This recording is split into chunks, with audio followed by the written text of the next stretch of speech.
Good evening, everyone. நம்ம இன்னைக்கு APP class to be conducted by TNPSC அதில் என்ன டிஸ்கஸ் பண்ண போகிறோம் அப்படின்னு பார்த்தீங்கன்னா criminal law amendment act 2013.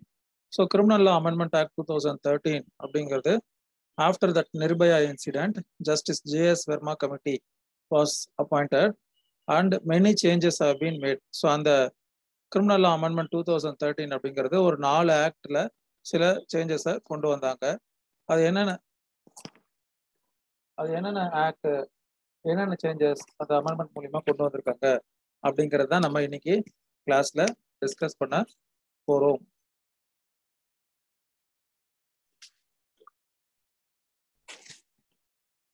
So today's class வந்து என்ன அப்படின்னு பார்த்தீங்கன்னா கிரிமினல் லா அமெண்ட்மெண்ட் ஆக்ட் 2013 அதுதான் இன்னைக்கு கிளாஸ்.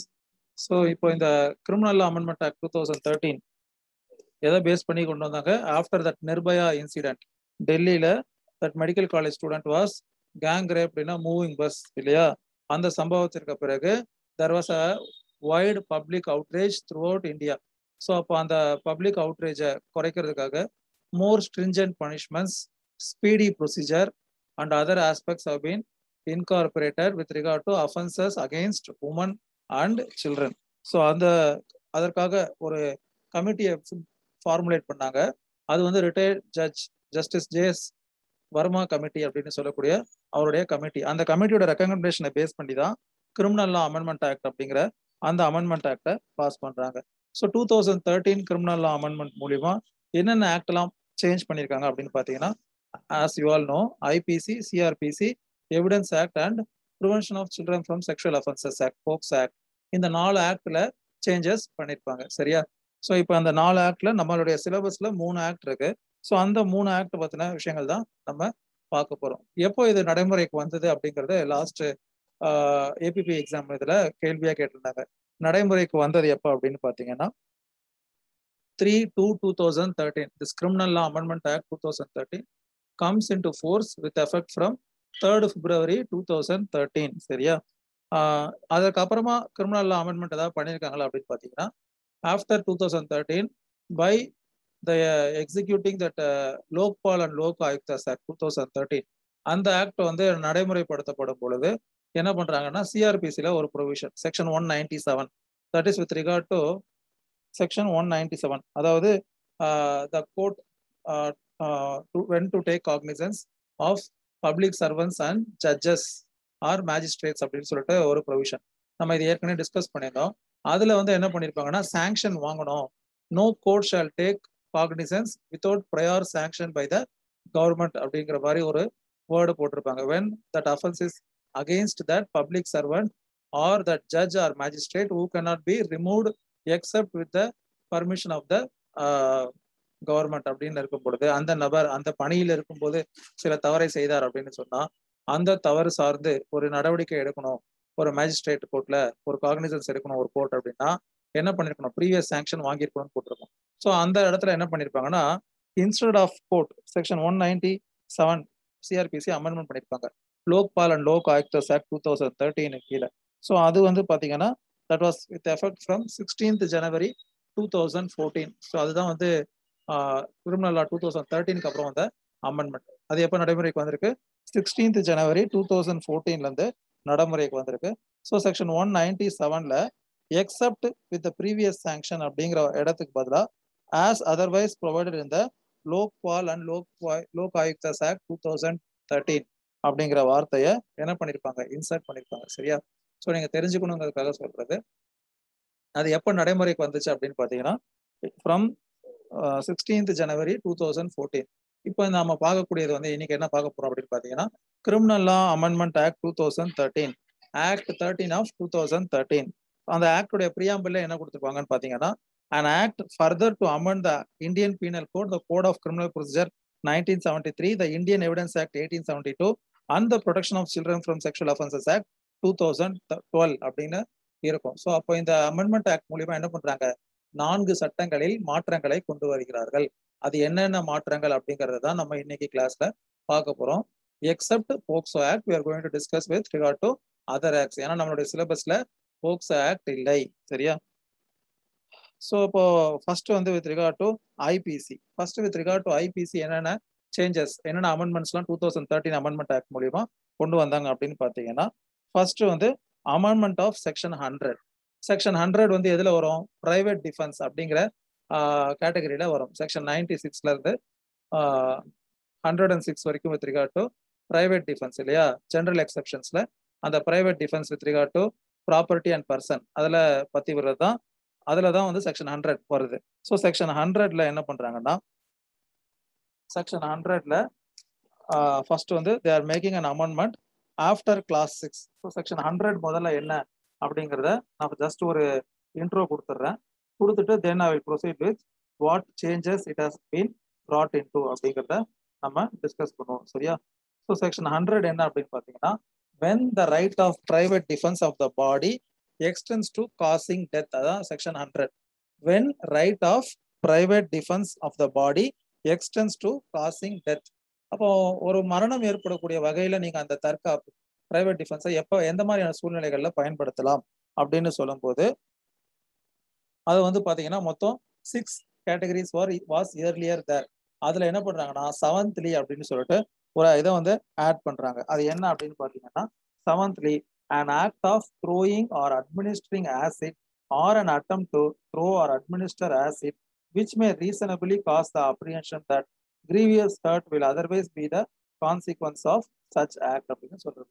அப்போ if a person has been on an apprehension that grievous hurt would be caused by the accused who is trying to throw or attempting to throw the acid or throwing or administering acid.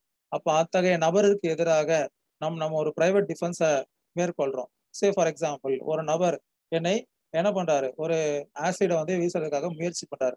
நான் அப்ப என்ன பண்றேன், கீழே இருக்கக்கூடிய ஒரு ஷார்ப்பான ஒரு instrument எடுத்து அவர் கையை குத்துவதற்கு செல்கிறேன். பட் என்னன்னா அவருடைய கை விலகி அது நேரடியாக அவர் தொண்டையில் அந்த ஷார்ப் ஆப்ஜெக்ட் எல்லாம் குத்திடுறேன். அப்ப என்ன ஆயிடுறாரு, அந்த நபர் இறந்து விடுகிறார் அப்படின்னு சொன்னா, I have a protection under section 100 clause 7. 100ல 7(3) அப்படின்னு சொல்லிட்டு that private defence of body to the extent of causing death வந்து with regard to cases involving acid attack or attempt to acid attack. Acid அட்டாக்ங்கிறது என்னது, throwing as well as administering acid. ஏற்கனவே நம்ம section 326A and B ல discuss பண்ணியிருக்கோம். சரி, okay. இது வந்து ஃபர்ஸ்ட் ஐபிசியில முதல் அமெண்ட்மெண்ட் அப்படின்னு சொல்லலாம் செக்ஷன் 100ல. அதுக்கு அடுத்த அமெண்ட்மெண்ட் எங்க அப்படின்னு பாத்தீங்கன்னா section 166A and 166B. So section 166A என்ன அப்படின்னு பாத்தீங்கன்னா, previously there was no section 166A or 166B. So 166 மட்டும் தான் இருந்துச்சு. அதுக்கு பிறகு வந்து இந்த ரெண்டு செக்ஷனை என்ன பண்றாங்க, ஆட் பண்றாங்க. ஸோ 166 என்ன இருந்துச்சு அப்படின்னு பாத்தீங்கன்னா, இது வந்து with regard to chapter 9 offences by or relating to public servants அப்படின்னு சொல்லக்கூடிய சாப்டர்ல வரும். சாப்டர் செக்ஷன் 161ல ஆரம்பிச்சு 170 வரைக்கும் இருக்கக்கூடிய chapter offences by or relating to public servants. அதுல செக்ஷன் 166 வந்து என்ன அப்படின்னு பாத்தீங்கன்னா, செக்ஷன் 166 வந்து public servant disobeying law with intent to cause injury to any person. அது வந்து 166 இருந்துச்சு. அதற்கு அப்புறமா என்ன பண்றாங்கன்னா 166A and B அப்படிங்கிற ரெண்டு ப்ரொவிஷனை ஆட் பண்றாங்க by way of this 2013 amendment. அது என்ன 166A and 166B அப்படின்னு பாத்தீங்கன்னா, 166A is with regard to public servant disobeying direction under law. அதுக்கு என்ன தண்டனை, அது 166A. 166B என்ன அப்படின்னு பாத்தீங்கன்னா, punishment for non treatment of victim. அப்போ ஒரு பாதிக்கப்பட்ட ஒரு நபரை சர்டன் அஃபென்சஸ்லால பாதிக்கப்பட்ட நபர்கள், say for example victim of rape or victim of acid attack. அப்ப அந்த மாதிரி பாதிக்கப்பட்ட நபர்களை மருத்துவமனைக்கு கொண்டு போய் சேர்க்கும் பொழுது அங்க இருக்கக்கூடிய அந்த பப்ளிக் சர்வெண்ட் அவங்களை ட்ரீட் பண்ண தவிர்த்தால் அல்லது மறுத்தால் அவர்களுக்கு என்ன தண்டனை அப்படின்னு சொல்றது செக்ஷன் 166B. 166A வந்து disobeying the direction of law, public servant disobeying direction under law. So 166A என்ன சொல்லுதுன்னு பாத்தீங்கன்னா, whoever being a public servant அப்படின்னு சொல்லிட்டு கிளாஸ் ABC அப்படின்னு சொல்லிட்டு 3 கிளாஸ் கொடுக்கப்பட்டிருக்கு. கிளாஸ் A என்ன அப்படின்னு பாத்தீங்கன்னா, knowingly disobeys any direction of the law which prohibits him from the requiring the attendance at any place of any person for the purpose of investigation into an offense or any other matter அப்படின்னு சொல்லப்பட்டிருக்கு. அதாவது ஒரு அரசு ஊழியர் ஒரு இடத்தில் இருப்பதற்கு தடை செய்யப்பட்டிருக்கு.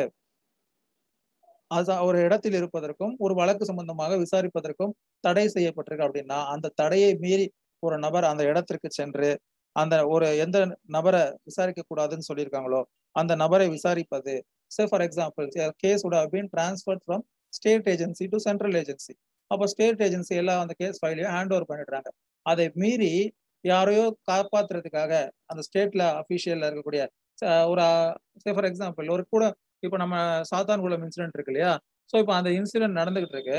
த investigation has been handed over to CBI. அப்போ அது என்ன பண்றாங்க, ஸ்டேட் ஏஜென்சியில் இருக்கக்கூடிய போலீஸ் அபிஷியல் மேல அக்யூசேஷன் இருக்கிறதுனால அவங்க யாரும் அந்த வழக்கில் ஈடுபடக்கூடாது அப்படின்னு உத்தரவு பிறப்பிக்கிறாங்க. அதையும் மீறி காவல்துறையை சேர்ந்த ஒரு நபர் அங்கே சென்று அங்க இருக்கக்கூடிய சாட்சியத்திடம் சில விஷயங்களை சேகரிக்கிறார் அல்லது ஏதேனும் செய்கிறார் அப்படின்னு சொன்னா that is offence under clause A. Then 166A B என்ன அப்படின்னு பாத்தீங்கன்னா 166A கேபிட்டல் ஏல clause B. knowingly disobeys to the prejudice of any person any other direction of the law regulating in the manner in which he shall conduct such investigation அப்படின்னு சொல்றது. So அப்போ ஒரு ஒரு இன்வெஸ்டிகேஷனை ஒரு விசாரணையை பாதிக்கக்கூடிய வகையில் அதை காசிங் ப்ரிஜுடைஸ் அப்படின்னு சொல்றது. அது ஒருதலை பட்சமாகவோ அல்லது ஒரு ஒரு ஒரு சம நிலையில் இல்லாம ஒரு இன்வெஸ்டிகேஷனை நடத்துறதுக்கு அந்த நபருடைய இன்டர்வென்ஷன் காரணமா இருக்கு அப்படின்னு சொன்னா அப்போ அத்தகைய செயலும் offence under 166A class B. Then class C fails to record any information given to him under subsection 1 of section 154 of the code of CRPC in relation to cognizable offense punishable under section 326A, 326B, section 354, 354B, 370, 370A, 376, 376A, B, C, D, E or section 509. இது எல்லாமே என்னன்னு பாத்தீங்கன்னா offenses against women. For example, 326A and 326B தான் வந்து with regard to 326A is acid attack, 326B வந்து attempt to make that acid attack. அதே மாதிரி 354 outraging the modesty of woman, 376 rape, 376A ல இருந்து E வரைக்கும் different category of rape, அதாவது rape by public servant, gang rape, அதே மாதிரி rape by the husband against the married woman, இந்த மாதிரி various aspect of rape. அதே மாதிரி 509 that is also intimidation or assault of a woman அப்படின்னு வச்சுக்கோங்களேன். அதே மாதிரி 354 and 354B. இப்போ இந்த மாதிரியான ஒரு அஃபென்சஸை ஒரு பர்சன் ரிப்போர்ட் பண்றாரு ஸ்டேஷன்ல இருக்கக்கூடிய அந்த அஃபீஷியலுக்கு. So instead of receiving the complaint and recording and FIR under section 154, அதுதான் அந்த 154னு சொல்றாங்க. Fails to record any information given to him under subsection 1 of section 154 first information report அப்படின்னு சொல்லுவோம். 154ல சிஆர்பிசில 154 அப்படின்னு சொன்னா அது ஃபர்ஸ்ட் இன்ஃபர்மேஷன் ரிப்போர்ட், முதல் தகவல் அறிவிக்கை அப்படின்னு சொல்லக்கூடியது. அந்த அறிக்கை முதல் தகவல் அறிக்கை. அப்போ அந்த நபர்கள் இத்தகைய ஒரு வழக்கு சம்பந்தமாக அவர் அந்த ஸ்டேஷன்ல இருக்கக்கூடிய கன்சர்ன் ஆபீசர் கிட்ட புகார் அறிவிச்சும் கூட அவர் அந்த இன்ஃபர்மேஷனை ரிப்போர்ட் பண்ணல அப்படின்னு சொன்னா, ரெக்கார்ட் பண்ணல அப்படின்னு சொன்னா, தென் such 3 category of disobey of law by public servant class A, class B and class C. Clause ஏல ஒரு குறிப்பிட்ட இடத்துக்கு போகக்கூடாது, சில நபர்களை வழக்கு சம்பந்தமான விஷயங்கள் நபர்களை விசாரிக்க கூடாது தடை இருக்கு, அதை மீறி செய்கிறார். கிளாஸ் பில என்ன பண்றாங்க, ஒரு இன்வெஸ்டிகேஷனை திசை திருப்பும் வண்ணம் or such that prejudice is caused to any person who is by law directing or investigating that matter. அப்ப அந்த மாதிரி ஒரு செயலை ஈடுபடுற நபர். அதே மாதிரி கிளாஸ் சில எஃப்ஐஆர் ரெஜிஸ்டர் பண்ணல ஒரு குறிப்பிட்ட அஃபென்சஸ் அகைன்ஸ்டா. இப்ப இந்த 3 விஷயங்கள்ல ஏதோ ஒரு தவறை செய்து விட்டால் அப்ப அவருக்கான பனிஷ்மெண்ட் என்ன அப்படின்னு பாத்தீங்கன்னா as per 166A shall be punished with rigorous imprisonment for a term which shall not be less than 6 months but which may extend to 2 years and shall also be liable to fine அப்படின்னு சொல்றாங்க. அப்ப punishment is rigorous imprisonment varying from 6 months to 2 years and he shall also be liable to fine. இது வந்து 166A capital A. அடுத்து 166B வந்து என்ன சொன்ன, நான் ட்ரீட்மெண்ட் ஆஃப் விக்டிம் அப்படின்னு சொன்ன, punishment for non treatment of victim. அதுவும் பாத்தீங்கன்னா என்ன மாதிரியான கேசஸ்க்கு அப்படின்னு இருக்கு. அது வந்து பாத்தீங்கன்னா whoever being in charge of a hospital, இந்த ஹெட்டிங் தான் வந்து பப்ளிக் சர்வெண்ட்டை பத்தின ஒரு அஃபென்சஸ் அப்படிங்கிறது கீழே வருது. பட் ஆனா இங்க என்ன இருக்குன்னு பாருங்க, 166B எப்படி ஆரம்பிக்குதுன்னு பார்த்தா whoever being அப்படின்னு ஆரம்பிக்குது. It has not chat. போன இதெல்லாம் பாத்தீங்கன்னா whoever being a public servantன்னு ஆரம்பிச்சது. பட் ஆனா இந்த 166B என்ன ஆரம்பிக்கல, அப்படி பப்ளிக் சர்வெண்ட்ங்கிற வேர்ட் ஆரம்பிக்கல. அது பப்ளிக் சர்வெண்ட்ங்கிற ஹெட்டிங் கீழே தான் இருக்கு. ஆனா அப்படி ஸ்பெசிபிக்கா குறிப்பிடப்படவில்லை. அப்படி என்று சொன்னால் அது ஒரு தனியார் கிளினிக்ல இருக்கிற நபருக்கும் இது பொருந்தும். who is that involving with regard to management of that hospital. ஒரு private hospitalல ஒரு acid attack victim கூட்டு போறோம். It is his duty to treat that person. அவர் ட்ரீட்மெண்ட் பண்ணாததுனால அந்த பெண்ணிற்கு ஏதாவது ஒன்று ஆயிடுச்சு அப்படின்னு சொன்னா that person is liable under this section. சரியா? Section 166B. Punishment for non-treatment of victim. Whoever being in charge of a hospital, public or private, whether run by the central government, the state government, local bodies, or any other person, contravenes the provisions of section 357C of the Code of CRPC, shall be punished with imprisonment for a term which may extend to 1 year or with fine or with both அப்படின்னு சொல்லப்பட்டிருக்கு. சரியா? So அப்போ சில யாரெல்லாம் இந்த offence கீழே வருவாங்க? whoever being in charge of a hospital, public or private, whether run by the central government, state government, local bodies, or any other person அப்படின்னு சொல்லப்பட்டிருக்கு. So it is not necessarily only by certain கிளாஸ்ல வரணுங்கிற அவசியம் கிடையாது. அதுக்கு அடுத்து என்ன சொல்லியிருக்காங்கன்னா 357C சிஆர்பிசியை வயலேட் பண்ணக்கூடாது அப்படின்னு சொல்லியிருக்காங்க. ஸோ 357C சிஆர்பிசி என்ன அப்படின்னு பார்த்தீங்கன்னா 357A, B and C எல்லாமே விக்டிம் சம்பந்தப்பட்ட விஷயங்கள். 357A வந்து சிஆர்பிசில விக்டிம் காம்பன்சேஷன் அப்படிங்கிற ஒரு விஷயத்த கொண்டு வந்தாங்க. அதுக்கு கீழே தான் பார்த்தீங்கன்னா 357B அண்ட் 357C அப்படின்னு இருக்கு. ஸோ அப்போ இது எல்லாமே இது யார் சார்ந்தது அப்படின்னு பார்த்தீங்கன்னா விக்டிம் சார்ந்த விஷயங்கள் அப்படிங்கிறத நீங்க ஞாபகம் வச்சுக்கணும். சரியா? 357C, as I suggested, it is with regard to treatment of victims. All hospitals, public or private. 357C CRPC பத்தி நான் இப்ப சொல்லிட்டு இருக்கேன். Because 166C IPC என்ன சொல்லியிருக்காங்க? Whoever contravenes the provision of 357C CRPC is liable to be punished, which may be extended to 1 year or with fine or with both அப்படின்னு சொல்லியிருக்காங்க. அப்ப நமக்கு என்ன தெரியணும்? 357Cங்கிறது தெரியணும்.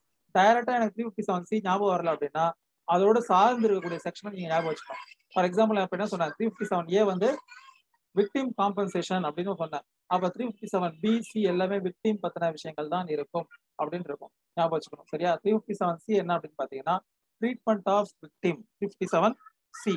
ஸோ அப்போ எந்த மாதிரியான விக்டிம், என்ன மாதிரியான கேசஸ் அப்படிங்கறத சிஆர்பிசில போய் பார்க்கணும். All hospitals, public R private, whether run by the central government, the state government, local bodies, or any other person, shall immediately provide the first aid or medical treatment free of cost to the victims of any offense covered under section 326A, 76, 76A, B, C, D, or E of IPC, and shall immediately inform the police of such incident அப்படின்னு சொல்லப்பட்டிருக்கு. ஞாபகம் வச்சுக்கோங்க. 166Aல நம்ம class C என்ன பார்த்தோம்? சில particular அஃபென்சஸ்ல FIR register பண்ண மனம் தவறுகிறார் ஒரு போலீஸ் அபிஷியல் அப்படின்னா அவர் மீது நடவடிக்கை எடுக்கலாம் அப்படின்னு பார்த்தோம். 166A வந்து இப்ப நம்ம எனக்கு என்ன பார்த்துட்டு இருக்கோம்னா கிரிமினல் லா அமெண்ட்மெண்ட் ஆக்ட் 2013 பார்த்துட்டு இருக்கோம். அதுல ஐபிசில என்னென்ன அமெண்ட்மெண்ட் எல்லாம் கொண்டு வரப்பட்டதுங்கிறத பார்த்துக்கிட்டு இருக்கோம். ஸோ அதுல வந்து 166A and B இன்கார்பரேட் பண்ணியிருக்காங்க. 166B is with regard to non treatment of victim, punishment for non treatment of victim. அதே மாதிரி 166A வந்து punishment of public servant disobeying direction under law. இந்த ரெண்டையும் நீங்க ஞாபகம் வச்சுக்கணும். சரியா? அதுக்கு அடுத்து கிரிமினல் லா அமெண்ட்மெண்ட் ஆக்ட்ல 2013ல இது வரைக்கும் நம்ம என்ன பார்த்திருக்கோம்? ஐபிசில 3 ப்ரொவிஷன் பார்த்திருக்கோம். செக்ஷன் 100ல 7th அப்படின்னு ஒரு கேட்டகரி இன்கார்பரேட் பண்ணியிருந்தாங்க. That is the right of private defence of a person to the extent causing death அப்படின்னு சொல்லி பார்த்தோம். அதுல 7th கேட்டகரியில எவர் ஒருவர் ஆசிட் அட்டாக் அல்லது அட்டம் டு ஆசிட் அந்த அட்டாக்கு ஆளாகிறார்களோ அல்லது ஆளாவோம் என்ற அச்சத்தில் இருக்கிறார்களோ அத்தகைய நபர்கள் அந்த ரைட்டை எக்ஸசைஸ் பண்ணலாம் அப்படிங்கிறத பார்த்தோம் இல்லையா? அதுக்கு அடுத்து 166A, 166B பார்த்திருக்கோம். அதுக்கு அடுத்து ஐபிசில என்ன அமெண்ட்மெண்ட் கொண்டு வந்தாங்க அப்படின்னு பாத்தீங்கன்னா after these 3 sections amendment of section 228A. 228A எதுல வரும் அப்படிங்கிறது நமக்கு தெரிஞ்சு வச்சிருக்கணும். ஸோ இந்த செக்ஷன் 228A அதுல என்ன அமெண்ட்மெண்ட் கொண்டு வந்திருக்காங்க அப்படின்னு பாத்தீங்கன்னா ஃபர்ஸ்ட் 228 என்ன அதெல்லாம் வந்து வித் ரிகார்ட் டு எதுல வரும்னு பாத்தீங்கன்னா false evidence and administration of public justice அப்படிங்கிற அந்த சாப்டர்ல வரும். அந்த 229A வரைக்கும் உங்களுக்கு 191ல இருந்து 229 வரைக்கும் எந்த கேட்டகரியில வரும்? False evidence and offences against public justice. அப்போ 228A அப்படின்னு சொல்லிட்டு ஐபிசில கொண்டு வந்திருக்காங்க அப்படின்னு சொன்னா definitely it would be relating to some kind of public justice. அந்த பொது நீதிக்கு ஒரு பாதகம் விளைவிக்கக்கூடிய ஏதோ ஒரு ப்ரொவிஷன் இருக்கு அப்படிங்கறது நமக்கு தெரிஞ்சுக்கணும். சில நேரங்கள்ல 4 ஆப்ஷன் நமக்கு ஒரு MCQல கேள்விப்பட்டிருக்க கொடுத்துருக்காங்கன்னா அது தெரியலன்னா we should not get panic. We should try to reduce the option from 4 to 3, 3 to 2, 2 to 1 and then try to mark the correct answer. அப்ப அதுக்கு எப்படி என்ன தெரியணும்னா we should know from which section to which section comes under which chapter. இப்ப நான் என்ன சொன்னேன் 228 பார்த்ததும் என்ன சொன்னேன் it is coming under offenses with regard to false evidences and administration of public justice அப்படின்னு சொன்னேன். அது வந்து சாப்டர் 8ல சாப்டர் 11ல வரும் false evidence and offences against public justice. So அப்போ 228A என்ன அப்படின்னு பார்த்தீங்கன்னா disclosure of identity of the victim of certain offences etcetera, அதுவும் 2013 அமெண்ட்மெண்ட்ல தான் கொண்டு வராங்க. அப்போ எந்த மாதிரியான கேசஸ்ல it is an offence with regard to disclosure of victim அப்படின்னு சொல்லப்பட்டிருக்கு.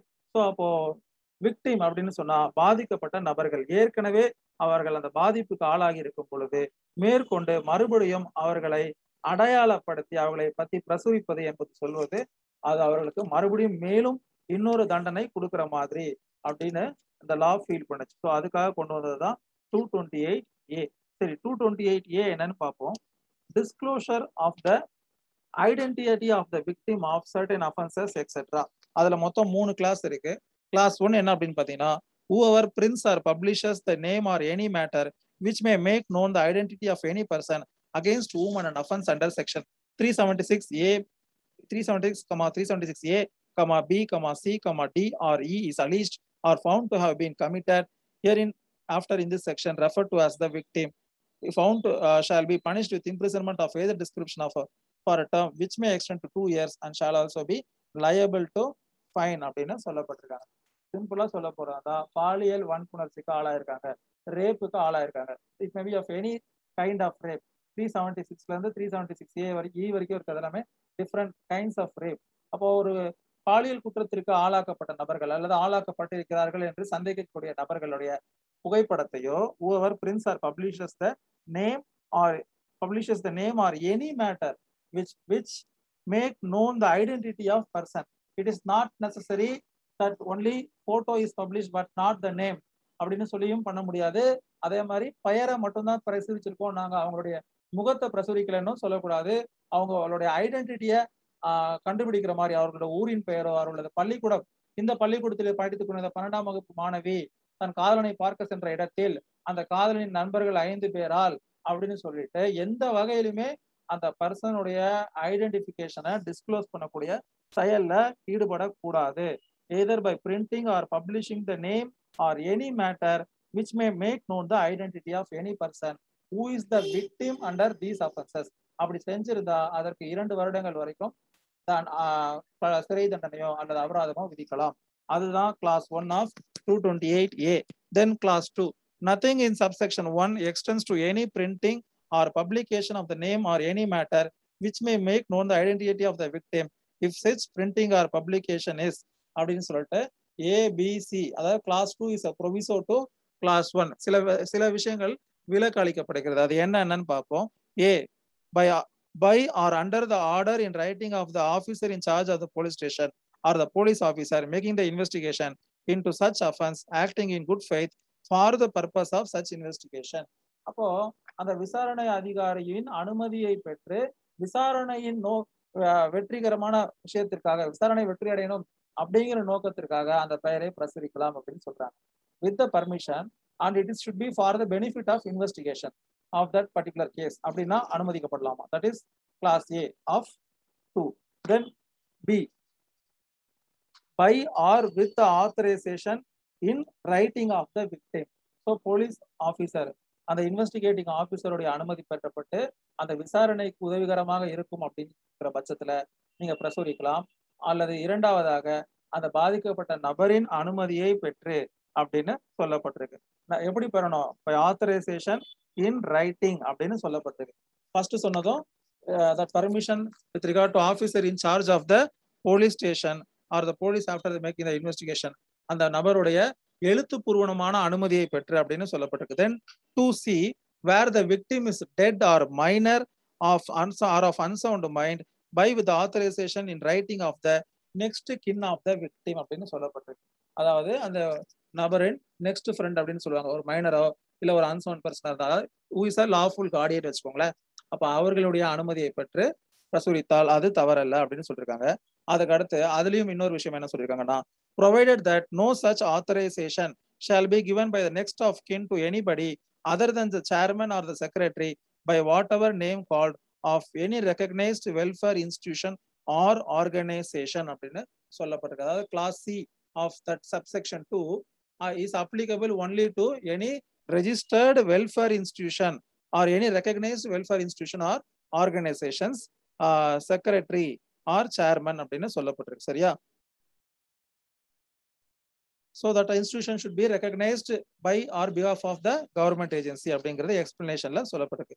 Then class 3 of section 228A என்னன்னு பார்த்தீங்கன்னா, whoever prints or publishes any matter in relation to any proceeding before a court with respect to an offense referred to in subsection 1 without the previous permission of such court shall be punished with imprisonment of either description for a term which may extend to 2 years and shall also be liable to fine அப்படின்னு சொல்லிட்டு.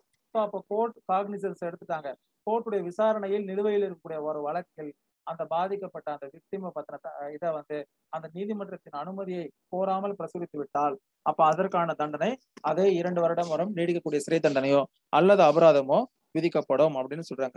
அதுக்கடுத்து அதுக்கான explanation to clause 3, the printing or publication of the judgment of any high court or the supreme court does not amount to an offense within the meaning of this section அப்படின்னு சொல்றாங்க. That is, such publication if it is made by the court itself, அதுவும் the court of high court or supreme court ஆக இருந்தால் அது இந்த பிரிவின் கீழ் வராது அப்படின்னு சொல்றாங்க. ஸோ அப்போ மேல சொன்ன அந்த proviso class 2 and proviso class 3 should be subjected with class 1. இது ரெண்டுலாமே காம்பினேஷனா நம்ம படிக்கணும். இதுதான் section 228A, disclosure of identity of the victim of certain offenses. ஞாபகம் வச்சுக்கோங்க. இப்போ நம்ம என்ன பார்த்துட்டு இருக்கோம், கிரிமினல் லா அமெண்ட்மெண்ட் ஆக்ட் 2013. அதுக்கு அடுத்து 5th அமெண்ட்மெண்ட் என்ன ஐபிசியில் அப்படின்னு பார்த்தீங்கன்னா, insertion of new sections 326A and 326B. இதை நான் ஏற்கனவே டிஸ்கஸ் பண்ணியிருக்கேன் உங்களுக்கு. அந்த கிரீவியஸ் ஹர்ட் அப்படிங்கிற டாபிக் வந்து ஐபிசியில் எடுத்தோம் இல்லையா? அப்போ எடுக்கும் பொழுது 326A தான் வந்து throwing acid or administrate acid அப்படின்னு சொல்றது. 326B வந்து attempting to throw or apprehending to throw, but no such grievous hurt or injury occurs. So அது வந்து 326B, but where the injury or grievous hurt occurs as a result of throwing or administrate acid அப்படிங்கிறது 326A. இது வந்து நம்ம ஏற்கனவே நம்ம discuss பண்ணியிருக்கோம். எந்த செக்ஷன் பார்க்கும்போது டிஸ்கஸ் பண்ணியிருக்கோம் அப்படின்னு பார்த்தோம் அப்படின்னா, ஆஃப் ஹர்ட் அப்படிங்கிற offences affect against the human body அப்படின்னு சொல்லிட்டு இருக்கக்கூடிய offences affecting the human body chapter 16ல ஆஃப் ஹர்ட் அப்படின்னு சொல்லிட்டு செக்ஷன் 319ல இருந்து 338 வரைக்கும் இருக்கக்கூடிய சப்ஸ்டன்ஸை டிஸ்கஸ் பண்ண போகிறது செக்ஷன் 326A and B நம்ம ஏற்கனவே டிஸ்கஸ் பண்ணியிருக்கோம். So 326A is with regard to voluntarily causing grievous hurt by use of acid etc. 326B வந்து என்னன்னு பார்த்தீங்கன்னா, voluntarily throwing or attempting to throw acid அப்படிங்கிறது 326B. ஸோ இது ரெண்டுமே பார்த்தீங்கன்னா அந்த அமெண்ட்மெண்ட் மூலியமா கொண்டு வந்தது. அதுக்கு அடுத்து 6வது அமெண்ட்மெண்ட் என்ன அப்படின்னு பார்த்தீங்கன்னா, amendment of section 354. So section 354 வந்து இதோட கண்டினியூவேஷன் தான் of offences against the human body, அதோடைய கண்டினியூவேஷன். அதில் 354 எதில் வரும், of criminal force and assault அப்படிங்கிறதுல வரும். 349ல ஆரம்பிக்கும் ஃபோர்ஸ் அப்படிங்கிறது, அதில் ஆரம்பிச்சு 358 வரைக்கும் போகும் of criminal force and assault. அதுக்கு அடுத்த செக்ஷன் தான் of kidnapping, abduction, slavery and forced லேபர்னு வரும். சரியா, ஞாபகம் வச்சுக்கோங்க. ஸோ அப்போ 354 வந்து 5வதா ஆட் பண்ண அமெண்ட்மெண்ட். ஸோ 354 என்ன, assault or criminal force to woman with intent to outrage her modesty. அப்போ அந்த அவுட்ரேஜர் மாடஸ்டி அப்படிங்கிற அந்த விஷயத்துல என்ன பண்ணிருக்காங்கன்னா, பனிஷ்மெண்ட்டை என்ஹான்ஸ் பண்ணிருக்காங்க. நான் இது ஏற்கனவே ஒரு செஷன்ல offences with regard to women அப்படின்னு சொல்லிட்டு சொல்லியிருந்தேன். அதுல என்னென்ன செக்ஷன்லாம் வரும் அப்படின்னு டிஸ்கஸ் பண்ணும்போது 354, 354A, B, C, D இதெல்லாம் எக்ஸ்பிளைன் பண்ணியிருந்தேன். அதே மாதிரி வாயரிசம், ஸ்டாக்கிங் ஞாபகம் இருக்கான்னு தெரியல உங்களுக்கு. 354C வாயரிசம், 354D ஸ்டாக்கிங் அப்படின்னு சொன்னேன். வாயரிசம்னா என்ன அப்படின்னா, ஒரு 4 ஆக்ட் வாயரிசம்னு சொல்லுவாங்க. ஸ்டாக்கிங்னா என்ன, அத்துமீறி பின் தொடரக்கூடிய செயல், அது இன்டர்நெட் மூலியமா அவங்களுக்கு தேவையில்லாம மெயிலோ மற்ற தொந்தரவோ அனுப்பினாலோ சரி, இல்ல பிசிக்கலா அவர்களை பின்பற்றுவது அவர்களுக்கு விருப்பமில்லை என்று தெரிவித்த பிறகும் கூட தொடர்ந்து அவர்களை ஃபாலோ பண்ணி அவங்களுடைய அந்த பிரைவசியை அப்ஜெக்ட் பண்ணக்கூடிய செயலுக்கு பேரு ஸ்டாக்கிங்னு பேரு. அதே மாதிரி வாயரிசம்ங்கிறது என்னன்னு பார்த்தீங்கன்னா, அந்த கேப்சரிங் த இமேஜ். ஒரு பெண் தான் பாதுகாப்பாக தான் தனிமையில் இருக்கேன்னு உணரக்கூடிய இடத்துல அவருக்கு தெரியாம என்ன பண்றாங்க, அந்த பெண்ணின் அந்தரங்க படங்களை அந்தரங்க அங்கங்களை படம் பிடித்து அதை வெளியிடுவது போன்ற செயல்களில் ஈடுபடுவது, அல்லது அந்த பெண்ணை கூட அந்த புகைப்படம் எடுப்பதற்கு அனுமதி அளித்திருக்கலாம். தன் காதலனுக்கு அனுமதி அளித்திருக்கலாம். ஆனால் அதை அவள் எடுப்பதற்கு தான் அனுமதி அளித்திருந்தால், ஆனால் அதை மீறி அவர்கள் அதை வெளியிடுவது, அதெல்லாம் வாயரிசம்க்கு கீழே வருங்கிறத நான் சொல்லியிருப்பேன். ஸோ அதுதான் பார்த்தீங்கன்னா அடுத்து நம்ம பார்க்கக்கூடிய அந்த 6th and 7th amendment. So 6th amendment வந்து செக்ஷன் 354 என்ன பண்றாங்க, பனிஷ்மெண்ட்டை என்ஹான்ஸ் பண்றாங்க. 2013 கிரிமினல் அமெண்ட்மெண்ட்டோட மெயின் இதுவே என்னன்னு பார்த்தீங்கன்னா, பெண்களுக்கு எதிரான குற்றங்களுக்கான தண்டனையை அதிகப்படுத்துவது, அதற்கான வழிவகைகளை விரைவுபடுத்துவது, அந்த ட்ரையலை விரிவுபடுத்துவது. அதுதான் மெயின் சாராம்சம், ஞாபகம் வச்சுக்கோங்க. சரியா? ஸோ 354 என்ன பண்றாங்க அப்படின்னு பார்த்தீங்கன்னா,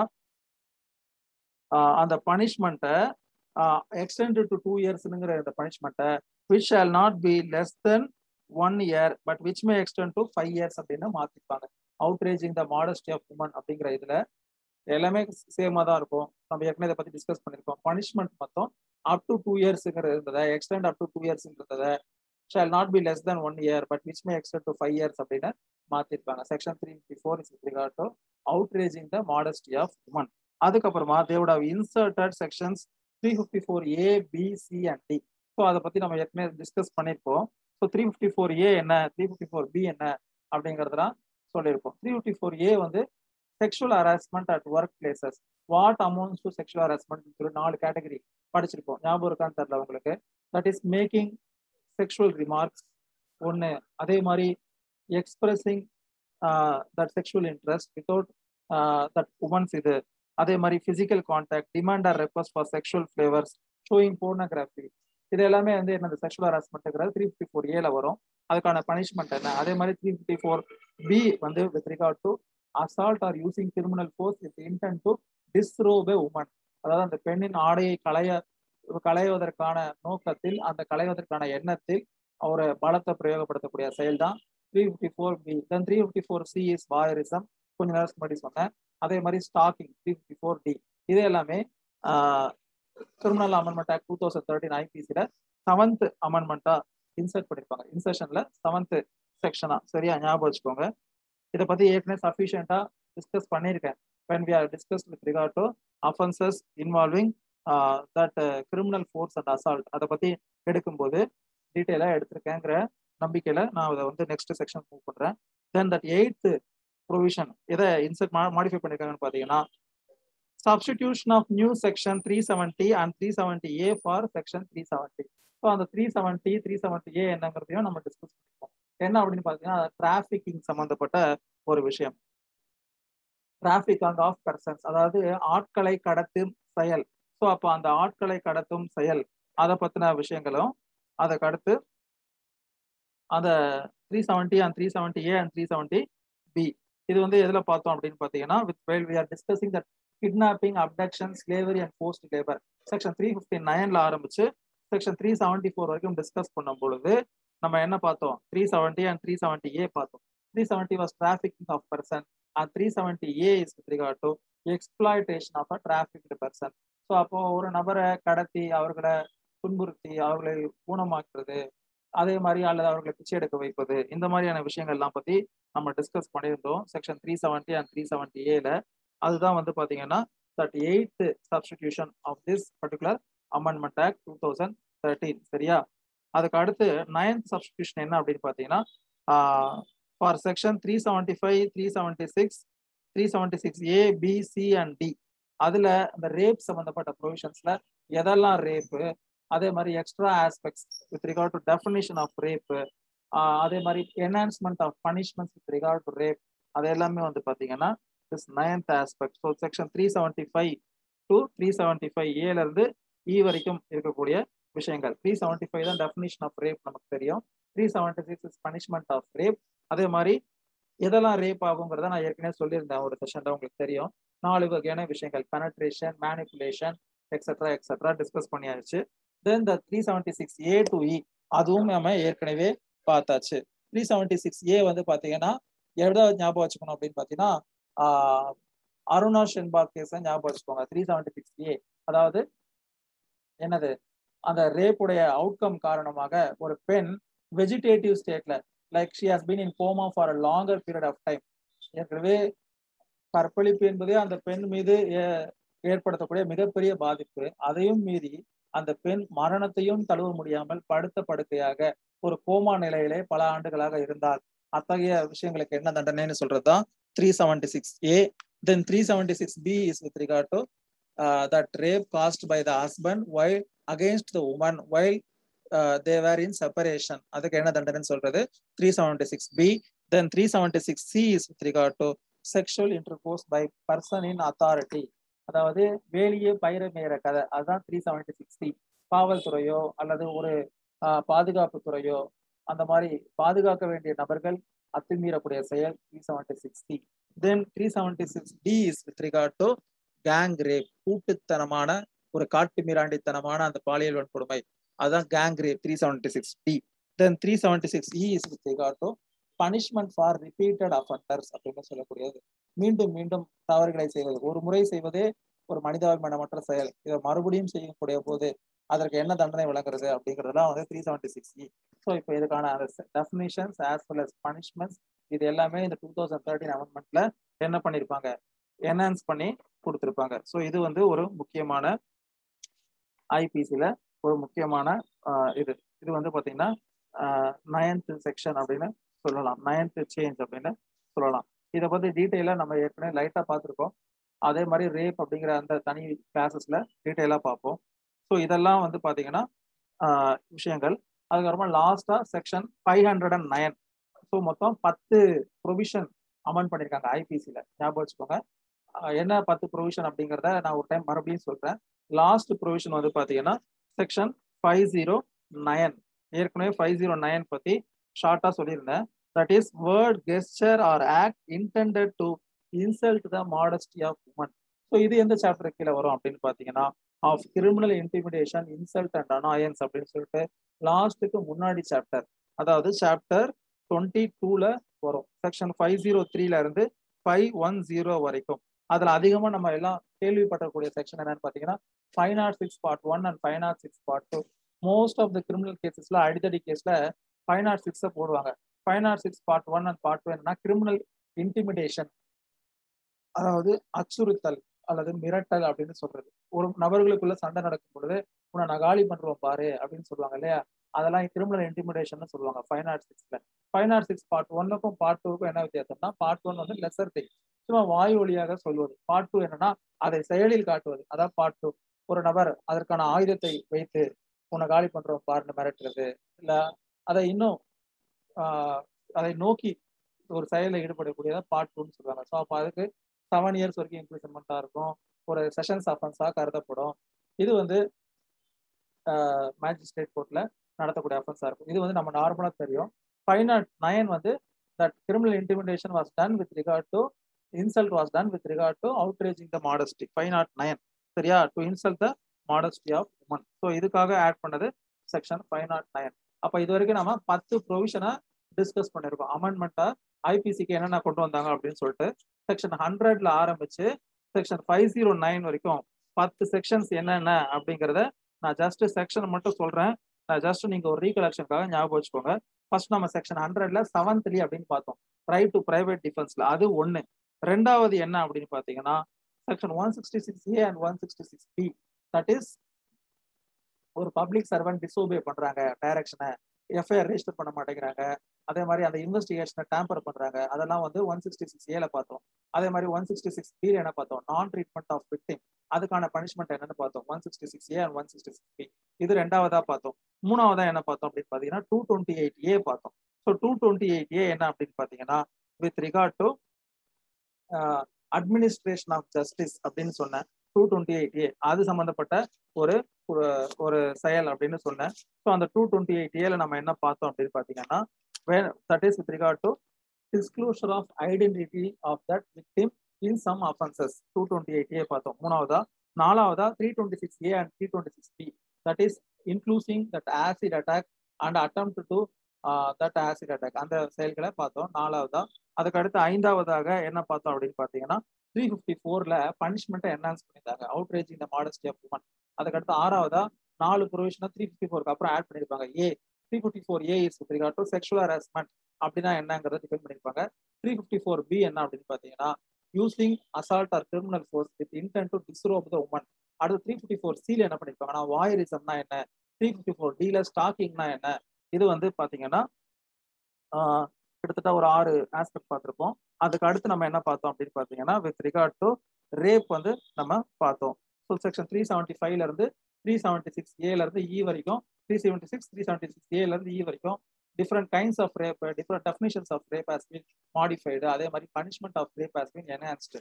ஸோ இது வந்து 7ஆவதா பார்த்தோம். இதற்கு அடுத்து நம்ம என்ன பார்த்தோம் அப்படின்னு பார்த்தீங்கன்னா இதுக்கப்புறமா தான் இந்த 509 பார்த்தோம். சரியா ஞாபகம் வச்சுக்கோங்க. அடுத்து நம்ம கிரிமினல் லா அமெண்ட்மெண்ட் ஆக்ட் 2013ல சிஆர்பிசில என்னென்ன அமெண்ட்மெண்ட்லாம் கொண்டு வந்தாங்க அப்படிங்கிறத பார்க்க போறோம். சிஆர்பிசில முதல் அமெண்ட்மெண்ட் என்ன அப்படின்னு பார்த்தீங்கன்னா செக்ஷன் 26க்கு சேஞ்ச் கொண்டு வராங்க. செக்ஷன் 26 என்ன, பவர் ஆஃப் கோர்ட் தான் செக்ஷன் 26ல ஆரம்பிக்கும். நம்ம படிச்சிருப்போம் சிஆர்பிசில சாப்டர் 1 இன்ட்ரோடக்ஷன், சாப்டர் 2 அப்படின்னு சொல்லிட்டு constitution of criminal courts and officers அப்படின்னு சொல்லி இருக்கும். செக்ஷன் 25A வரைக்கும் சாப்டர் 2ல நம்ம கேள்விப்பட்டிருப்போம். அதுக்கு அடுத்து சாப்டர் 3ல பவர் ஆஃப் கோர்ட்ஸ் அப்படின்னு சொல்லிட்டு, அதாவது எந்த கிரிமினல் கோர்ட்டுக்கு எந்த தண்டனை வழங்குவதற்கான அதிகாரம் இருக்கு, அப்படி எந்த அளவிற்கு அபராதம் விதிப்பதற்கு அனுமதி இருக்கு. அதே மாதிரி ஒரு செஷன் ஜட்ஜு விடுப்புல போறாரு, அப்ப தனக்கு அடுத்து அந்த இடத்துல யாரோ ஒரு சுப்பீரியரா நியமிக்கிறதுக்கு அவர் முன்மொழிந்து விட்டு செல்லலாம் அப்படிங்கிற மாதிரியான விஷயங்கள்லாம் நம்ம பார்த்திருப்போம். சரியா? ஸோ இதுல அமெண்ட்மெண்ட் டு செக்ஷன் 26 இது சிஆர்பிசில ஃபர்ஸ்ட் விஷயம் பார்க்குறோம். அப்ப அந்த செக்ஷன் 26 என்னது, செக்ஷன் 26 வந்து with regard to section 26 is with regard to that power of court, with regard to how much of sentence can be given, ஒரு நீதிமன்றம் எந்த தண்டனை வழங்கலாம் அப்படிங்கறத சொல்றது தான் செக்ஷன் 26. ஸோ அதுல என்ன சேஞ்சஸ் கொண்டு வந்திருக்காங்க அப்படின்னு பாத்தீங்க அப்படின்னா courts by which offences are triable, அதுல ஒரு ஒரு என்ன சொல்றது, ஒரு மேண்டேட்ரி இதுல ஒரு டைரக்டரி ப்ரொவிஷனை ஆட் பண்ணிருப்பாங்க. அந்த பவர் ஆஃப் கோர்ட்ஸ்ல செக்ஷன் 26ல, அதாவது செக்ஷன் 26 சிஆர்பிசி என்னன்னு பாத்தீங்கன்னா court by which offences are triable அப்படின்னு சொல்லிட்டு, அதுல that court by which such offences is shown in first schedule to be triable. அதாவது சிஆர்பிசியோட முதல் ஷெட்யூல் என்ன அப்படின்னு பாத்தீங்கன்னா கிளாசிபிகேஷன் ஆஃப் அஃபென்சஸ். ஒரு அஃபென்ஸ் வந்து காக்னிசபிள் அஃபென்ஸா, நான் காக்னிசபிள் அஃபென்ஸா, பெயிலபிள் அஃபென்ஸா, நான் பெயிலபிள் அஃபென்ஸா, அதே மாதிரி ட்ரையபிள் பை ஊம், அதோட பனிஷ்மெண்ட் என்ன அப்படின்னு சொல்லிட்டு ஒரு கேட்டகரி கொடுத்துருப்பாங்க. அதாவது ட்ரையபிள் பை ஊம்னா எந்த நீதிமன்றம் இந்த வழக்கை விசாரணைக்கு எடுத்துக்கலாம், triable by magistrate of first class, triable by sessions judge அப்படிங்கிற மாதிரி கொடுக்கப்பட்டிருக்கும்.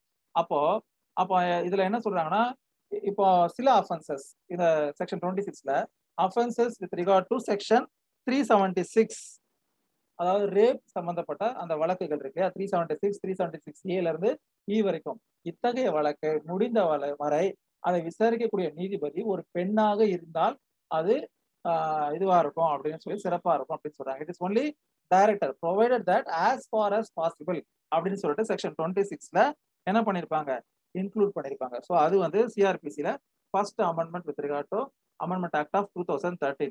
செகண்ட் அமெண்ட்மெண்ட் என்ன அப்படின்னு பாத்தீங்கன்னா அமெண்ட்மெண்ட் ஆஃப் செக்ஷன் 54A.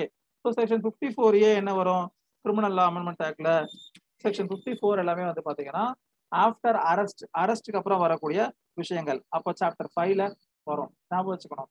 எப்படி செக்ஷன் 41ல இருந்து செக்ஷன் 60A வரைக்கும், செக்ஷன் 60A வரைக்கும் அரெஸ்ட் ஆஃப் பர்சன் சாப்டர் 5ல வரும்.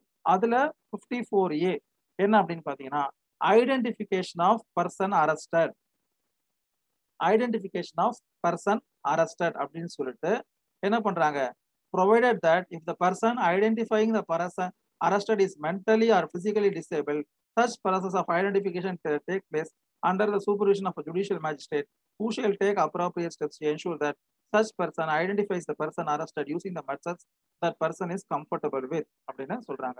அதாவது ஐடென்டிஃபிகேஷன் அப்படிங்கிற அந்த ப்ராசஸ்ல ஐடென்டிஃபை பண்ணக்கூடிய நபருடைய மனநிலை கேள்விக்குறியாக இருக்குது அப்படின்னு சொன்னா judicial magistrate should take steps that such identification is done in a proper way அப்படிங்கறத உறுதிப்படுத்தக்கூடிய செயல்ல அந்த மேஜிஸ்ட்ரேட் ஈடுபடணும் அப்படின்னு சொல்றதுதான் செக்ஷன் 54A அமெண்ட்மெண்ட் மூலியமா கொண்டு வராங்க. சரியா? Section 54A is with regard to identification of person arrested, that is someone who is going to identify that arrested person is not of a stable mind அப்படின்னு சொன்னா அப்ப அந்த magistrate should ensure that what necessary steps to be taken, அந்த நபர் எந்த வழியில் அவருக்கு அதை தெரிவிக்கக்கூடிய நிலை இருக்கோ அதை உறுதி செய்வதை இந்த மேஜிஸ்ட்ரேட் என்ன பண்ணணும், நடவடிக்கை எடுக்கணும். அது second aspect. Then third one, that is amendment of section 154. So 154 எதுல வரும்? இப்பதான் நான் கொஞ்ச நேரத்துக்கு முன்னாடி சொன்னேன். என்னது? 166A ஐபிசி சொல்லும் போது சொன்ன ஞாபகம் இருக்கா? 154ங்கிறது ரெக்கார்டிங் தட் ஃபர்ஸ்ட் இன்ஃபர்மேஷன். அதான் 154 clause 1 is FIR, first information report அப்படின்னு சொன்னேன். அப்ப அந்த எஃப்ஐஆர்ல சில இதை கொண்டு வராங்க. செக்ஷன் 154 அமெண்ட்மெண்ட் பண்ணி என்ன சொல்றாங்க அப்படின்னு பாத்தீங்கன்னா, சிம்பிள் போன செக்ஷன்ல சொன்ன மாதிரி தான். எப்படி அந்த பவர் ஆஃப் கோர்ட்ல இந்த மாதிரியான ஒரு கற்பழிப்பு சார்ந்த ஒரு குற்றத்தை விசாரிக்கக்கூடிய அந்த நீதிபதி பெண்ணாக இருக்கணும்னு சொல்றாங்களோ, அதே மாதிரி இந்த கற்பழிப்பு சம்பந்தப்பட்ட அஃபென்சஸை ரெக்கார்ட் பண்ணக்கூடிய அந்த police officer should as far as practical be a woman அப்படின்னு சொல்றாங்க. Because that affected woman may feel shy or may feel some guilty. நம்ம இதை சொன்னா அவங்க என்ன நினைப்பாங்க அப்படின்னு சொல்லிட்டு. ஸோ அப்போ அந்த மாதிரியான ஒரு சூழ்நிலை வந்துடக்கூடாதுங்கிறதுக்காக என்ன பண்றாங்க, இன்னைக்கு நீங்க நியூஸ் பேப்பர் எடுத்து பார்த்துட்டீங்கன்னா உங்களுக்கு தெரிஞ்சிருக்கும். குரோம்பேட்டை இன்ஸ்பெக்டர் வந்து அந்த ஸ்டேஷன்ல ஒர்க் பண்ணக்கூடிய ஒரு woman police personnel, subordinate personnel, computer ஆப்ரேட்டருக்கு அகேன்ஸ்டா தவறான இதுல நடந்துக்க முயற்சி பண்ணிருக்காங்க. அவங்க கம்ப்ளைண்ட் பண்றதுக்கு என்ன பண்ணிருக்காங்கன்னா, அந்த பர்டிகுலர் போலீஸ் டிஸ்ட்ரிக்ட்ல இருக்கக்கூடிய ஹையர் அஃபீஷியல் கிட்ட போய் கம்ப்ளைண்ட் கொடுத்துருக்காங்க. அந்த ஹையர் போலீஸ் அஃபீஷியல் என்ன தெரியுமா சொல்லியிருக்காரு, அதை எப்படிமா அவர் அதை செஞ்சாரு கொஞ்சம் தெளிவா சொல்லிக்காமே அப்படின்னு சொல்லிட்டு, see how she has been harassed. ஒரு கம்ப்ளைண்ட் கொடுக்க போன ஒரு பெண்ணை அவன் எப்படி கட்டி பிடிச்சான், அவன் எப்படி அதை செஞ்சு காமின்னு சொல்றது எவ்வளவு ஒரு அபத்தமான செயல் இல்லையா? அப்படி ஒரு அபத்தம் நடந்துடக்கூடாதுங்கிறதுக்காக தான் இந்த மாதிரி சில அமெண்ட்மெண்ட்ஸை கொண்டு வராங்க. அது ஒரு பெண்ணாக இருந்தால் நிச்சயம் ஓரளவுக்கு அந்த கண்ணியம் காப்பாற்றப்படும் அப்படிங்கிறதுக்காக இந்த சேஞ்சஸை கொண்டு வந்திருக்காங்க. சரியா? ஸோ இது வந்து பாத்தீங்கன்னா அமெண்ட்மெண்ட் ஆஃப் செக்ஷன் 154. அடுத்து பாத்தீங்கன்னா amendment of section 160. So section 160 என்ன எதுல வரும்? அதுவும் இதோட கண்டினியூஷன்ல தான் வரும். 154, 160 இது எல்லாமே வந்து பாத்தீங்கன்னா சாப்டர் 12ல information to the police and their powers to investigate அப்படின்னு சொல்லிட்டு செக்ஷன் 154 எஃப்ஐஆர்ல ஆரம்பிச்சு செக்ஷன் 176ல இன்குவெஸ்ட் அப்படின்னு சொல்லக்கூடிய அந்த inquiry by magistrate into cause of death அதுல முடியும். அப்போ 160 எதுல வரும்? இப்போ 160 எது சார்ந்ததாக இருக்கும் அப்படின்னு பாத்தீங்கன்னா, police officers power to require attendance of witnesses அப்படின்னு சொல்றாங்க. அப்போ ஒரு சாட்சியுடைய அவருடைய சாட்சியுடைய பிரசன்ஸ் தேவைப்படுது, அவருடைய அட்டெண்டன்ஸ் தேவைப்படுது அப்படின்னு சொன்னா அதற்கான அதிகாரத்தில் மாற்றப்பட்டிருக்கு. அதுல என்ன சொல்லியிருக்காங்க அப்படின்னு பாத்தீங்கன்னா, in proviso for the words under the age of 15 years are women, the words under the age of 15 years or above the age of 65 years or a woman or mentally or physically disabled person shall be substituted அப்படின்னு சொல்லிட்டு இந்த 160 CRPC பாத்தீங்கன்னா, அதாவது ஒரு சாட்சியை விசாரணைக்கு கூப்பிடும் பொழுது அவருக்கு 15 வயதிற்கு கீழே இருந்தால் அல்லது 65 வயதுக்கு மிகுதியாக இருந்தால் அல்லது ஒரு பெண்ணாக இருந்தால் அப்ப என்ன ப்ரொசீஜரா ஃபாலோ பண்ணணும் அப்படின்னு சொல்லப்பட்டிருக்கு. அப்ப நார்மலா அவங்களோட பிரசன்ஸ் தேவையில்லைன்னா அவங்கள நம்ம கூப்பிடக்கூடாது அப்படிங்கிற மாதிரியான விஷயங்கள்லாம் போட்டிருக்கோம். சில நேரங்கள்ல நீங்க யோசிச்சு பாத்தீங்கன்னா, ஒரு போலீஸ் ஆஃபீஸர் வந்து ஒரு சம்மன் அனுப்புறாங்க. ஒரு இன்கம் டேக்ஸ் கேஸ்ல நளினி சிதம்பரம் இருக்காங்க இல்லையா, சீனியர் அட்வொகேட், அவங்கள வந்து என்ன பண்றாங்கன்னா ஒரு சம்மன் அனுப்புறாங்க. அந்த சம்மன்ல இந்த பர்டிகுலர் ப்ரொவிஷனை ஃபாலோ பண்ணல, she being a woman is empowered to be a privilege and exempted from appearance. அப்ப அதை ஃபாலோ பண்ணதுனால அந்த சம்மனை ரத்து பண்ணணும்னு சொல்லி அவங்க கோர்ட் அப்ரோச் பண்ணி என்ன பண்ணாங்க, அந்த சம்மனை ரத்து பண்ணாங்க. ஸோ இதெல்லாம் procedure wise you should know what are the steps to be taken first, otherwise the entire process would be vitiated or nullified. சரியா? Then amendment to section 161. 161 என்ன அப்படின்னு பாத்தீங்கன்னா, examination of witnesses by police. So 160 வந்து attendance of witnesses and 161 வந்து examination of witnesses. So அதுவும் என்ன சொல்லப்பட்டிருக்கு அப்படின்னு பார்த்தீங்கன்னா, if such examination is with regard to offence of rape, that examination officer should be as far as possible be shall be presided by a woman police officer அப்படின்னு or any woman officer அப்படின்னு சொல்லப்பட்டிருக்கு. So இதுவும் போன இதுவும் பார்த்தீங்கன்னா woman அப்படிங்கிற ஒரு விஷயம். ஸோ இந்த 54A சாரி அந்த செக்ஷன் 26க்கு அப்புறமா வரக்கூடிய இந்த section 154 that is recording information, அதுக்கப்புறமா இந்த 160 ஆர் இந்த 161 தட் இஸ் விட்னஸ் எக்ஸாமின் பண்ணக்கூடிய இந்த நபர்கள் எல்லாம் ஆஸ் ஃபார் அஸ் பாசிபிள் கிடையாது, தவறுதலா சொல்லிட்டேன். It should be presided over by a woman police officer. சரியா, ஞாபகம் வச்சுக்கோங்க.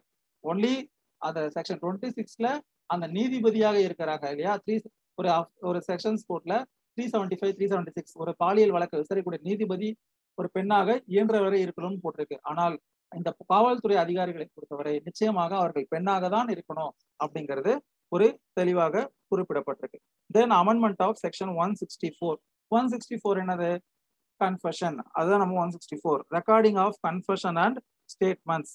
ஸோ அதுலயும் என்ன போட்டிருக்கு அப்படின்னு பாத்தீங்கன்னா, with regard to offences against woman நம்ம ஏற்கனவே பார்த்த 354 354A to D 375 376 376A to E. இப்ப இந்த மாதிரியான அஃபென்ஸ்லாம்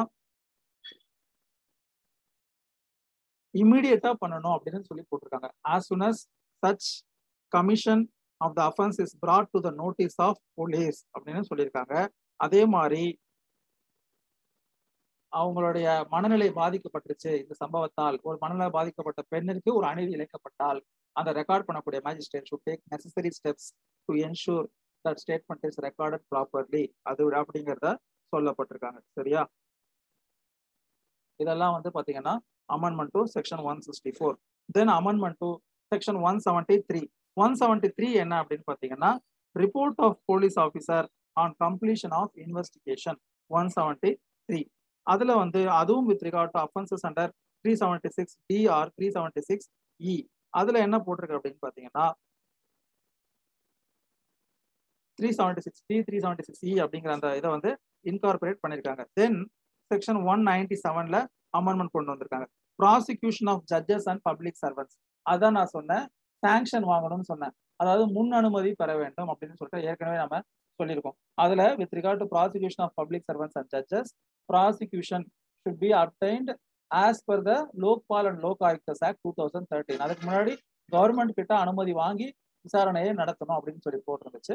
இப்போ அது லோக்பால் லோக் ஆயுக்தஸ் ஆக்ட் நடைமுறைக்கு வந்ததுக்கு அப்புறமா அந்த பர்டிகுலர் இங்க கொண்டு வராங்க. சரியா,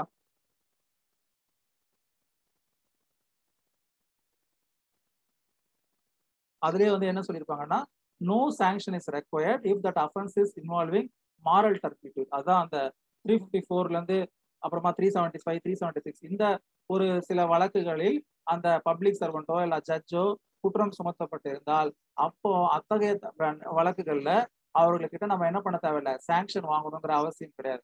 முன் அனுமதி பெற்றுதான் அவர்களை விசாரிக்க வேண்டும் என்ற அவசியம் கிடையாது அப்படின்னு சொல்றது செக்ஷன் 197ல கொண்டு வந்திருப்பாங்க. தென் 198A cognisance of offence 198B அப்படின்னு பாத்தீங்கன்னா, அதாவது 198Bன்னு ஒண்ணு கொண்டு வராங்க. அது ரேப்ல 374Bன்னு ஒண்ணு இருக்கு. அதாவது rape by a husband against the woman when she is in separation அப்படின்னு சொல்லிட்டு, அப்போ the court shall not take cognizance directly. First it should satisfy such offense has been made and such separation was there in existence and against the will of the wife such activity has been taken.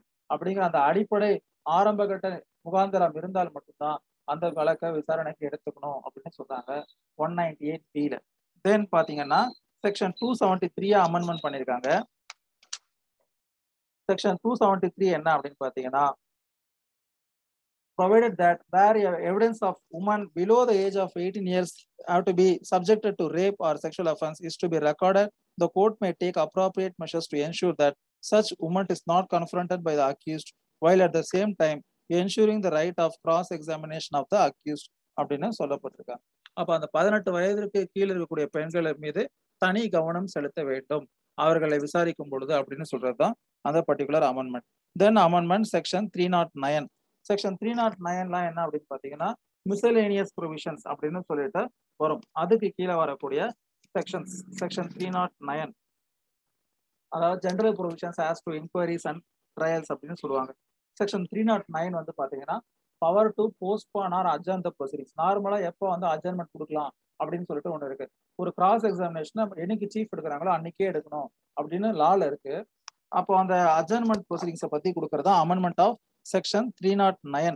அதுல என்ன சொல்லியிருக்காங்க அப்படின்னு பாத்தீங்கன்னா, அந்த sexual offences, rape மற்ற விஷயங்கள்லாம் charge sheet file பண்ணி 2 மாதத்திற்குள் அந்த விசாரணையை முடிக்க வேண்டும், முடித்து தீர்ப்பினை வழங்க வேண்டும் அப்படின்னு சொல்லப்பட்டிருக்கு. சரியா? அது விசாரணை டே டு டே பேசிஸ்ல நடக்கணும் அப்படின்னு சொல்லியிருக்கு. அது செக்ஷன் 309 அட்ஜர்ன்மெண்ட் ப்ரொசீடிங்ஸ். அதுக்கு அடுத்து லாஸ்ட் 2 செக்ஷன்ஸ் என்ன அப்படின்னு பாத்தீங்கன்னா 327 அதுக்கு அடுத்து 357B அண்ட் 357C. நம்ம ஏற்கனவே சொல்லிட்டோம். 357C என்னது?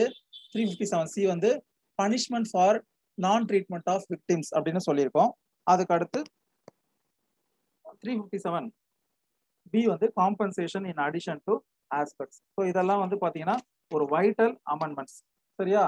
எவிடன்ஸ் ஆக்ட்ல என்னங்கிறத நெக்ஸ்ட் செஷன்ல பார்ப்போம். That's all for today's class. Thank you.